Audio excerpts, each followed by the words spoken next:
if I'm shooting for happiness, well, there's a way you can get to that, right? You can get to happiness through alcohol and through drugs, through pornography, through, the other people patting you in the head because you did a great job, all of that. You can get happiness. The problem with happiness, it's like a drug. It hits you hard like that dopamine, and then it disappears. And then you need more, and then you need more. So really, if you're chasing happiness, if you're in the pursuit of happiness, listeners out there, you're going to find yourself constantly looking for the next fix. It's when you transcend happiness.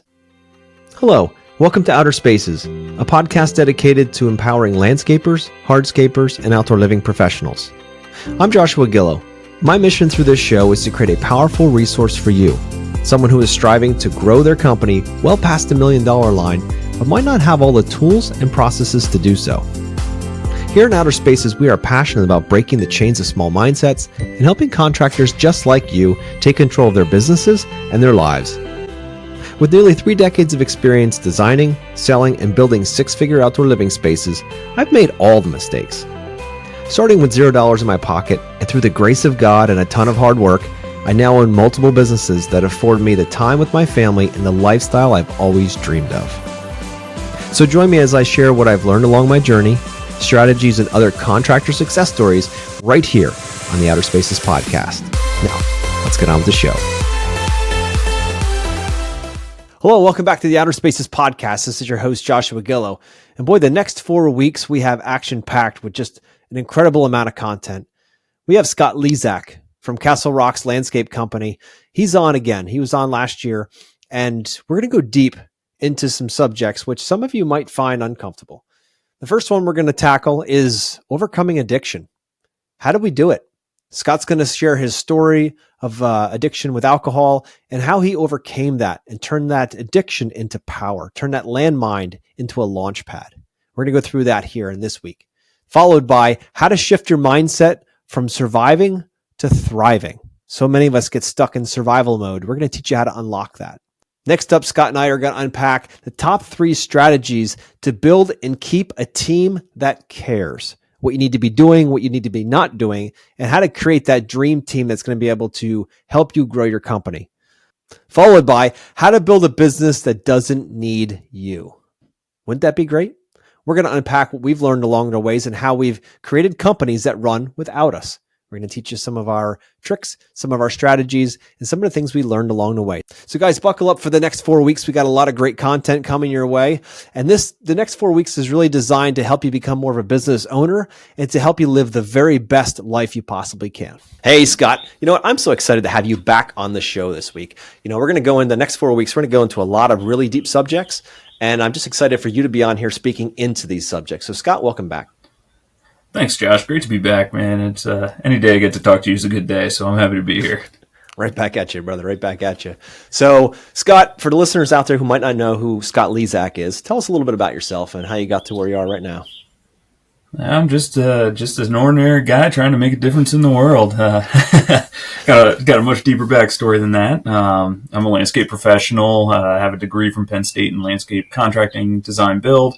I've been running a company in eastern Pennsylvania for about 20 years. That's getting to the point we're going to be spreading up and down the East Coast, hitting some southern markets as well as northern markets. We're a big snow company, almost too much snow, so we're figuring out how we can get some more landscape in there and all those pieces. But I'm a personal growth advocate. I am a personal growth I'm the result of personal growth. The person I am today goes from a lot of time spent reading and reflecting and praying and getting spiritual and all kinds of lifestyle changes that have happened over the past couple of years for me. So that's really who I am.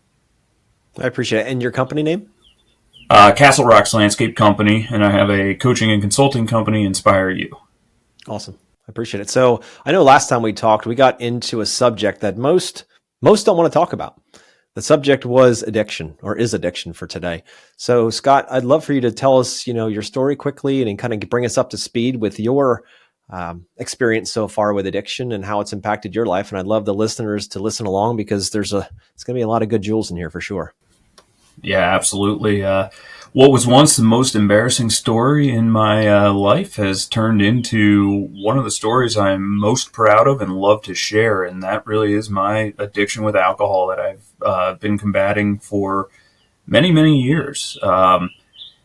it all started when we were younger, drinking in high school, like what I thought was everybody does. And the more I learn is some people do that, but, it is kind of standard. And, started in that period, went to Penn State. That speaks for itself. So really had a good outlet and an area to really grow how much I was drinking. And after I got done with college, I never left college behind. I just kept going, and it turned into a lifestyle rather than a hobby and a pastime on the weekends. And drinking on the weekends, went to drinking during the middle of the week a couple times, went to drinking every day, went to some of those days the drinking would start in the morning instead of in the evening. And it just really started to run my life. I'm sure we're diving into a whole lot more detail on this in the conversation. So, fast forwarding a little bit, I made a decision in 2018, 6 years ago today. It's May 1st of 2024. So 6 years ago today, Wow. I was in the worst of the worst, man. That was when it all started come crashing down.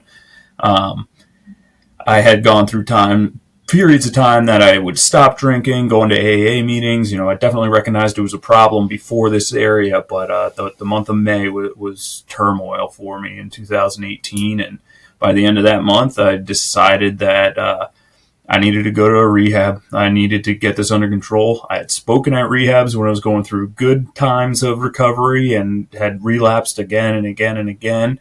And after having been in that situation, I knew that was where I needed to go. So for the first time in my recovery journey, I made the decision myself rather than getting pushed there from other people that was the direction I needed to go. And best decision I ever made. Best decision I ever made. Wow. And it happened to land on May 1st, right? Wow, this is incredible. Yeah.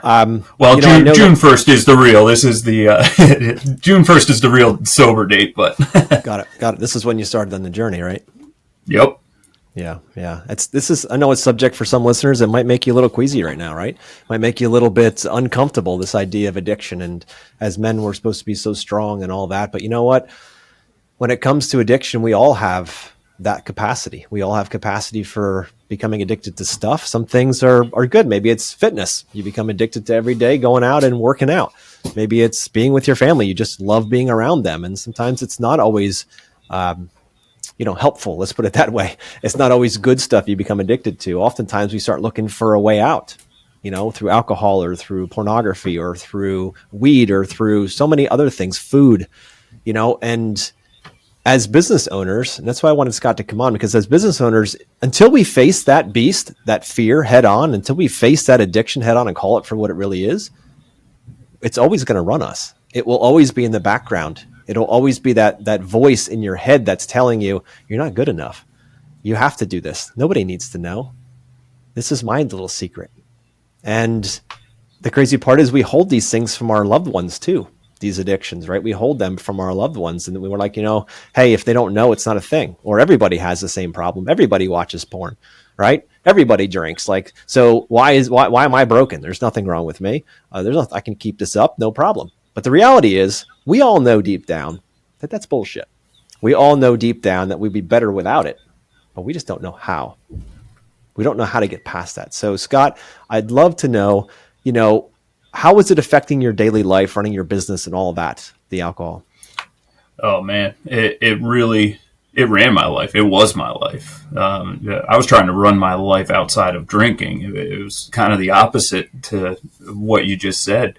Alcohol was my life, and I had to figure out how to run everything else in between the drinks and think that I was good, literally hiding in closets from my family. Like, hey, I'm going to take a couple swigs out of this bottle right now. And they didn't see it. Nobody's going to know. I can say I had a drink at lunch if they smell it on my breath. No problem. Like, those were literally the absolutely manic, crazy thoughts that went through my head through a lot of this. And, a lot of people get hurt with that type of stuff. A lot of people will be lying to their families and hiding from their families. And that's what I did. I was lying to my wife, my best friend, the person who's my biggest advocate, lying to her through this whole thing.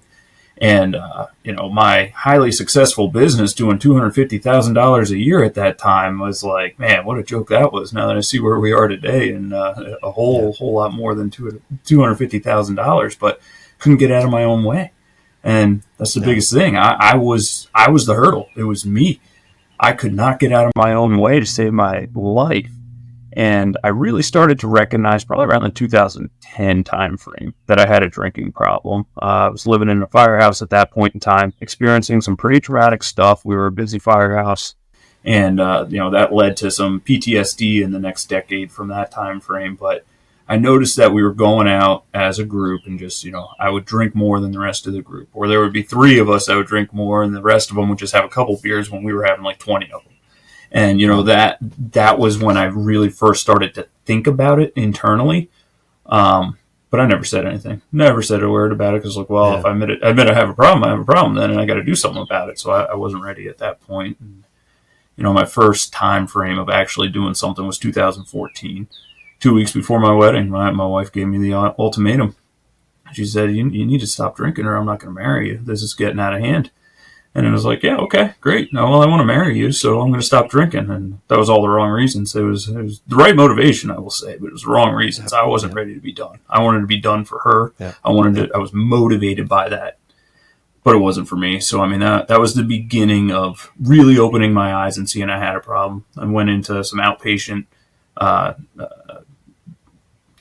counseling. I went into Alcoholics Anonymous meetings, and, really had to start changing my thought process and recognizing my piece of this puzzle and get rid of some of the victim sense. So I bring that era in. I was 2014 to 2018 was tough. My longest stint in that period of time was 18 months without a drink. And I thought I was doing pretty well. It was a year and a half. That is pretty good. If you get a day, you're doing well when you're in a really bad spot. And then you get another day and another day and another day. That's the way it works. But that 18 months was great. But the problem was I was a dry drunk through that time frame. I wasn't going to Alcoholics Anonymous meetings. I wasn't getting counseling. I wasn't talking to anybody about it. And alcohol is definitely not my problem. I can sit down and drink an entire case of beer in one sitting. That's not a problem, man. I can do that well, and I'm really good at it. Alcohol was my solution. The way that case of beer that I can sit down and drink makes me feel was the reason that I was drinking. That was my solution. And I just ripped it out by the roots without replacing it with anything else. So that was challenging in that time frame for me. And looking back on it, I don't know how I survived, because now I have solutions in place that have replaced that in healthy ways. And, there's a lot that goes into it. I like how you said that, because you're exactly right. When it comes to addiction or it comes to addictive things, if you rip it out by the root, but you don't replace it with something, weeds are going to grow back. That plant is going to try to grow back again. That addiction is going to try to come back, because really the opposite of addiction is connection. That's really what you're after, right? You're after connection. You think that, hey, if I have these drinks or I smoke this weed or whatever it might be, that there's going to be a connection. The same with pornography. If there's a connection there, like you're really, that's what you're seeking, listeners. That's what you're seeking. You're not seeking the alcohol or the smut, or you're not seeking the weed. You're seeking connection through that. That's your medium. The question is, can you create an environment, or how do you create an environment where you don't need those vices in order to get that connection? And to be honest with you, my journey's been, it's been more about, how do I face the fears that these things, these vices, are holding me back from? Like, they're giving me a false sense of hope within that. How do I face those fears that are deep down inside and destroy them, so I don't need to go down that path again, right? So I'd love to hear how you broke through that, how you mentioned about being a dry drunk. Like, how did you finally get past the identity of being an alcoholic and get into the other side where you're like, you know what? I don't need that anymore. It does not have control over me anymore. I've filled it correctly, and now I'm living a much happier life, growing a business past the $250,000 mark, right? And growing. Like how did you break through that? That's a great question. That's really the secret sauce right there, and the answer is a lot more complex than just sitting here and answering the question. Yeah. To break through that, it takes self-realization. You have to understand a whole lot more about yourself first. And the reality for me was I had to recognize that drinking wasn't fun anymore. I was stuck on these memories of, the college days and some of the really good times that we had afterwards. I have some great memories of drinking. I don't want to erase those. Like, I still remember those today. Remember some of the nights, some of the people we were with, some of the stuff I thought was fun and I realize really dumb now, and some of the stuff that was actually fun. All those pieces. But it got to a point that it wasn't fun anymore. And when it hit that point, I didn't even see that happen. I mean, it was years after that I truly saw that happen. And that was when the lifestyle started to come in. And at the level I am today and the understanding I have of neurology, it really makes sense, because what we're doing, we're craving chemical releases. We're releasing dopamine every time we're taking that drink. We're releasing cortisol. We're releasing these feel-good chemicals in our body that our body craves more and more. And that dopamine hit is fantastic when it hits. But the more you hit that dopamine, the faster it crashes. And it doesn't go back to normal. It goes below the line. And just knowing that that's how that works. When you go below the line, that's when it brings the depression, the anxiety. In the recovery world, we say the guilt, shame, and remorse that you feel about everything you did. You go out and drink one night, you have guilt, shame, and remorse the next day. I mean, that's depression on a deep level. That is depression, because you gave your body so much of a chemical that it craves. And then it went away right away, and it's not producing it anymore, and it's begging you to give it more. That's what you're feeling. So navigating through that was really the first step for me. Learning those pieces, learning that that's what my body was doing chemically. And I have an allergy to alcohol. Like, that was another one that was like crazy to me. When I found out, went through all these tests and everything, I get hungover worse than other people, which makes me want to keep drinking to keep getting that stuff, because I'm actually allergic to alcohol. And to this day, that's my first answer. If anybody asks me for a drink, it's like, no, I don't drink. Well, why don't you drink? Because I'm allergic to alcohol. That's what comes out of my mouth, because that's the reality of it. Yeah. And my allergy doesn't give me hives. My allergy doesn't make my nose run and our eyes watery like the pollen outside today is doing. My allergy is, hey, that hit me. I need more of it. I need more of it. This is off. My body is telling me that this is off, and I need more of it to make it back to normal. And that allergy is a complete lie. It's complete bullshit. It's not right. Yeah. No, absolutely, dude. And I just want to read the definition of addiction for anybody out there that might be confused.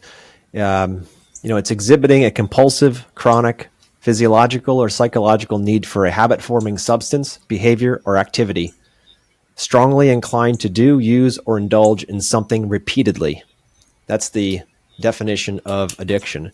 So oftentimes, especially as men, we never want to admit about those things, right? Sometimes it's an addiction to work, right? There's that, right? The idea of constantly having to have something going on, the addiction to being busy, addiction to constantly winning or constantly chasing success. There's an addiction there, right? Constantly repeating this. So it doesn't always have to be a substance. The question you have to slow down and ask yourself is, why am I doing this? What am I trying to do? If I'm shooting for happiness, well, there's a way you can get to that, right? You can get the happiness through alcohol and through drugs, through pornography, through, the other people patting you in the head because you did a great job, all of that. You can get happiness. The problem with happiness, it's like a drug. It hits you hard like that dopamine, and then it disappears. And then you need more, and then you need more. So really, if you're chasing happiness, if you're in the pursuit of happiness, listeners out there, you're going to find yourself constantly looking for the next fix. It's when you transcend happiness and you focus on joy and fulfillment in life, those two are everlasting. Those two, once you figure out how to do that. And I'll tell you right now, it's not going to be through any kind of vice. It's not going to be through any kind of alcohol or drug or anything that you're waiting for any kind of, pat on the head from somebody else. This is the inner work. And most, including myself, and Scott, you could tell me if this was true for you. Most people, I know my experience was, I was too afraid to look in the closet. I was too afraid to talk about this stuff out loud. I was too afraid to admit to anybody that I had a problem. Like, I would not want to talk about this stuff because people would think less of me. So I would never communicate these things, and I kept it to myself. And the problem was, that's where the demons live, in the secrets. The demons are always there in the secrets. But when you finally build the courage to tell one person, hey, I'm struggling with this, one person, the demons lose some of their grip on your soul.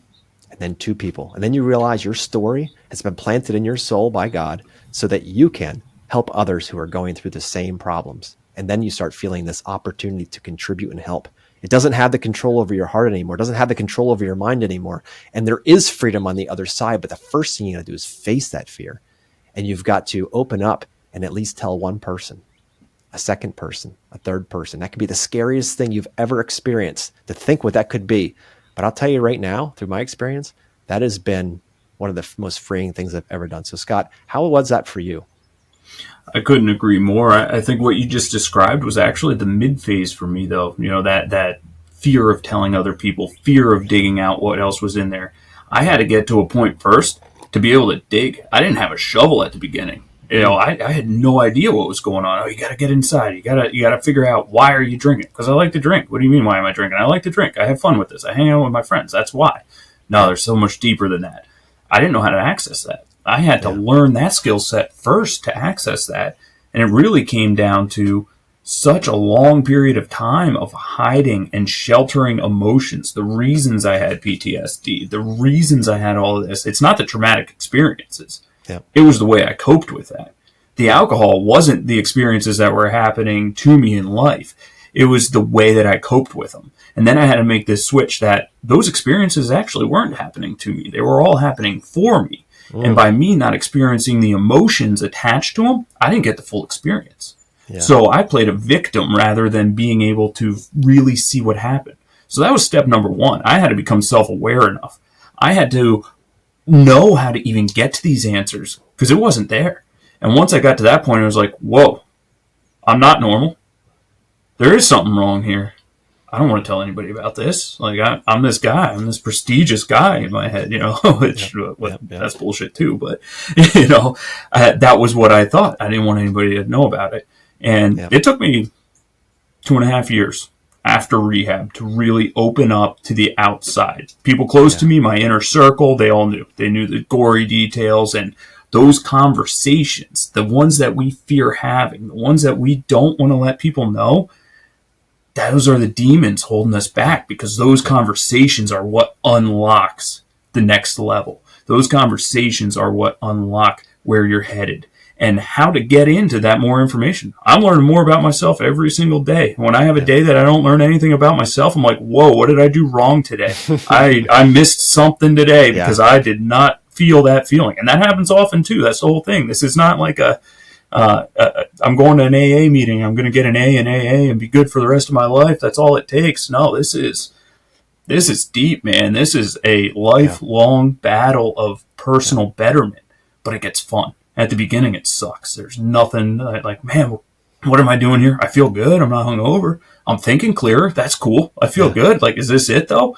That doesn't even scratch the surface. I mean, once you get on this personal growth journey and you start learning different things, like I study neurology, I study physiology, I study just random things now in books, and it helps every aspect of my life that I would have been spending that time drinking before. Is that an addiction of mine now? Probably, but it's a healthy one, and it's moving me forward in life, and that's one of my areas that I really focus. And it's incredible. I mean, I was promised a life beyond my wildest dreams if I stuck this out at the very beginning. And it's like, okay, cool. I don't know how wild my dreams can get. And then thought processes come back. And it's like, oh, man, well, I want money. I want the riches. I want this. And, now you're still sick if you're thinking that way, man. That's not the stuff. But that's progress. That is progress because it wasn't, I saw something else. And then it all comes and it's like, well, I want a happy, healthy family. Okay, we're getting there. I think we all want that at some point in time. But now it's completely different and it continues to change.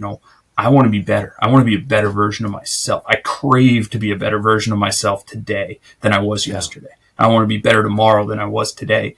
I want to do that for my wife. I want to do that for my kids. I want to do that for my coworkers. I want to do that for everybody I coach. I want to do that for the rest of the world because I have so much inside of me that I got to give away.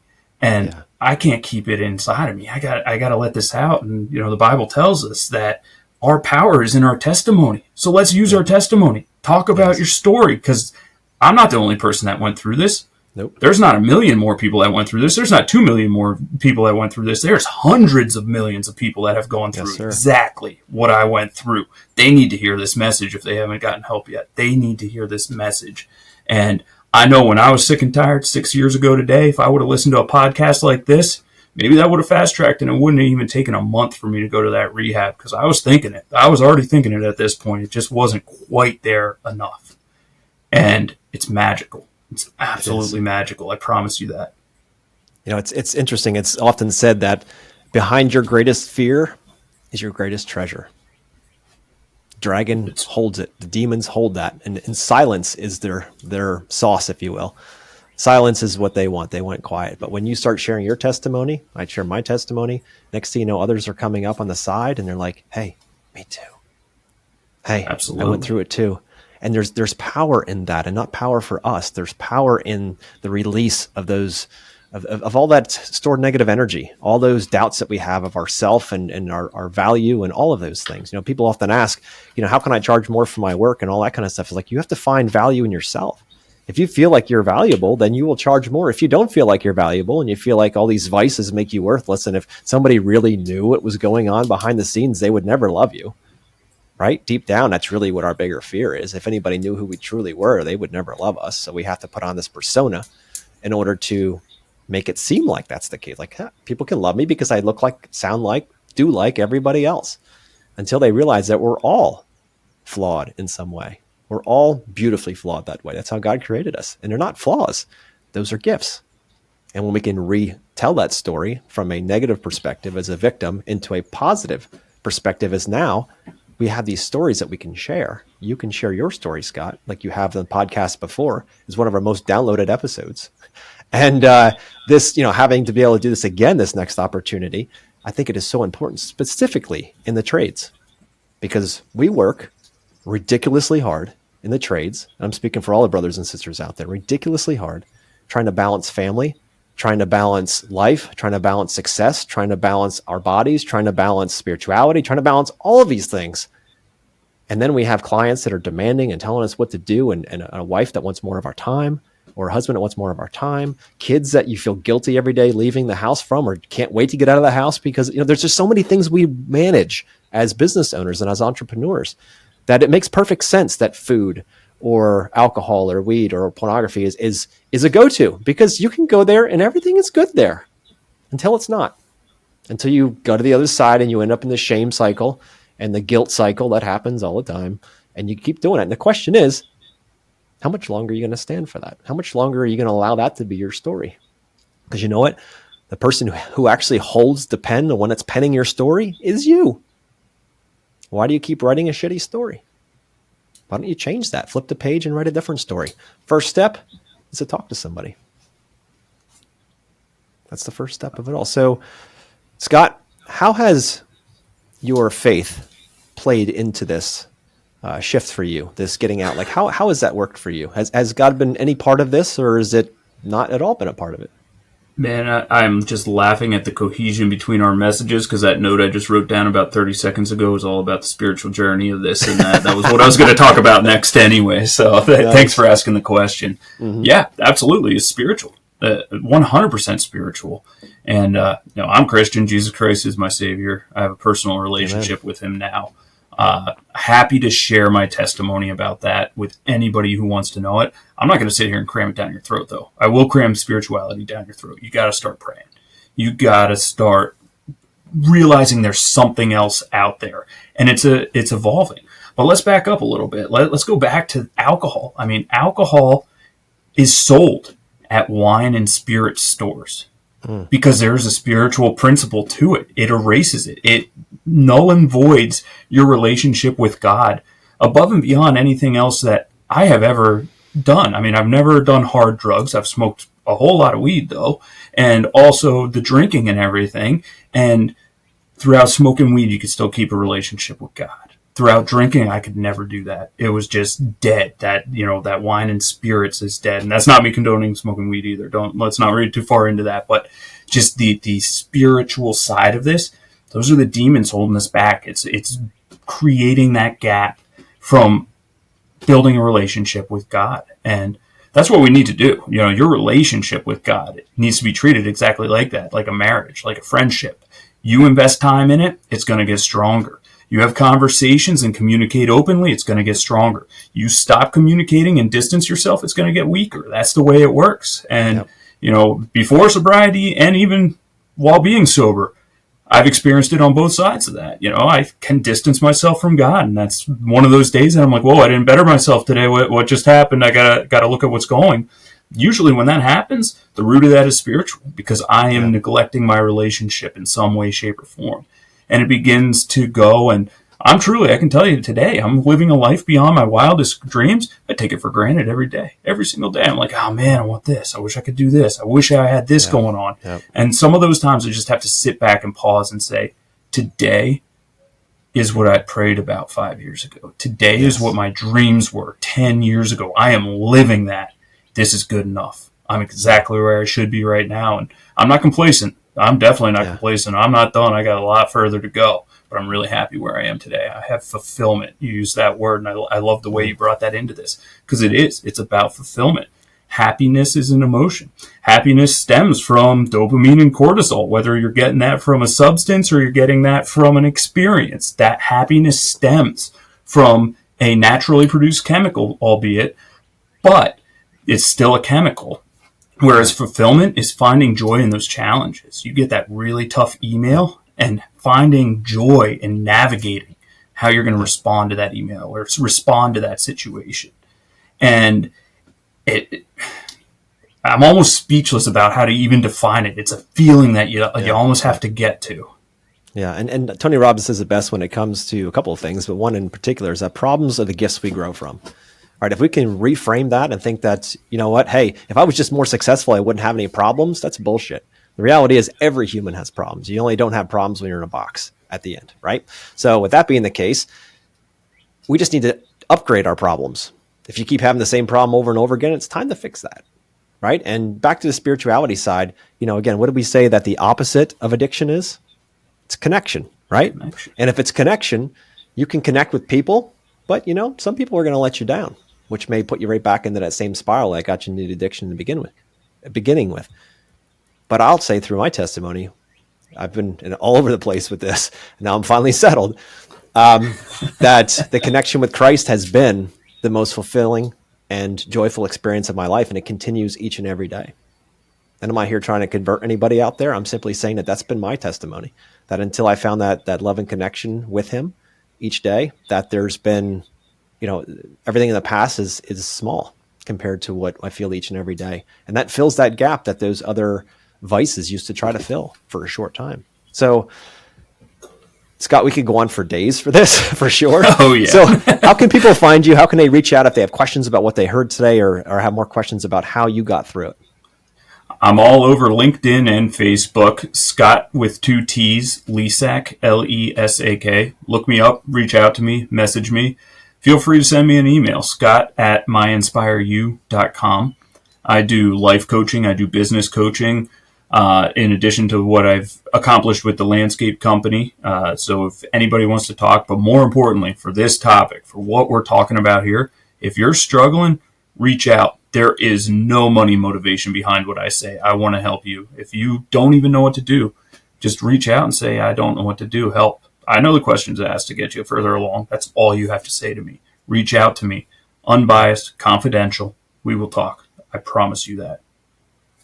And that's what you're going to find, guys, is when you finally start opening up and you say, you know what, I really just want to reach out to somebody, whether it's Scott or someone in your life, you're going to find they're going to open up with beautiful open arms and an open heart, and all that crap in your head that you thought that everyone would judge you for. They're just going to be like, oh, you too?